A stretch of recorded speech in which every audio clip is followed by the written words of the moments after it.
Hello friends, myself Advocate Deepika.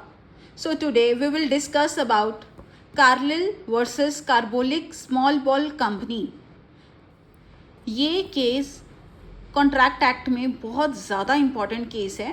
So we will discuss this today. ये जो case है ये जनरल ऑफर के रिलेटेड है.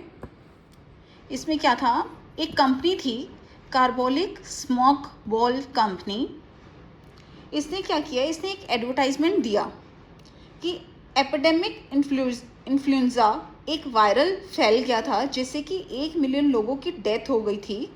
एंड कंपनी ने कहा कि हमने इस इन्फ्लुएंजा का ट्रीटमेंट ढूंढ लिया है. एंड वो सोल्यूशन का उन्होंने नेम दिया स्मोक बॉल्स.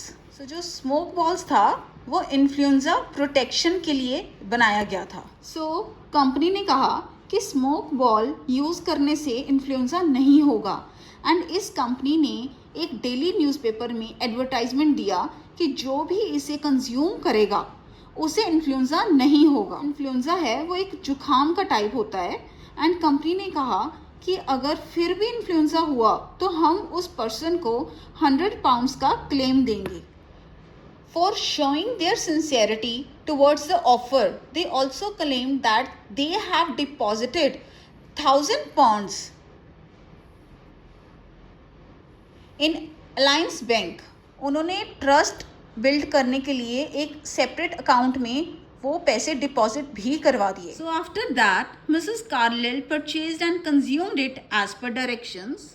उन्होंने वो कंज्यूम कर लिया. एक स्प्रे की फॉर्म में ये मेडिसिन थी, लेकिन फिर भी उन्हें इन्फ्लुएंजा हो गया. जब उनको इन्फ्लुएंजा हुआ तब उन्होंने कंपनी को 2 टाइम्स लेटर लिखा. कंपनी की तरफ से कोई रिप्लाई नहीं आया. जब 3rd टाइम उन्होंने लिखा तो कंपनी ने उन्हें ये कहा कि ये मेडिसिन उन्हें कंपनी की रिप्रेजेंटेटिव की प्रेजेंस में कंज्यूम करनी होगी. एंड देन कंपनी डिसाइड करेगी कि उन्हें इन्फ्लुएंजा हुआ है या नहीं. लेकिन मिसेस कार्लिल ने कोर्ट में केस फाइल किया एंड वो 100 पाउंड्स क्लेम करने के लिए वो केस फाइल किया. So company said she is not entitled to claim this amount. Company ने रीज़न दिया कि उन्होंने स्पेसिफिकली मिसेस कार्लिल को ऑफर नहीं दिया था. तो एक्सेप्टेंस कहाँ से हुई?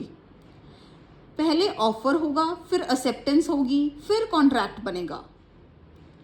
सो no offer, no acceptance and no contract. जब ये बात सामने आई तो कोर्ट का इस केस में क्या वर्डिक्ट था?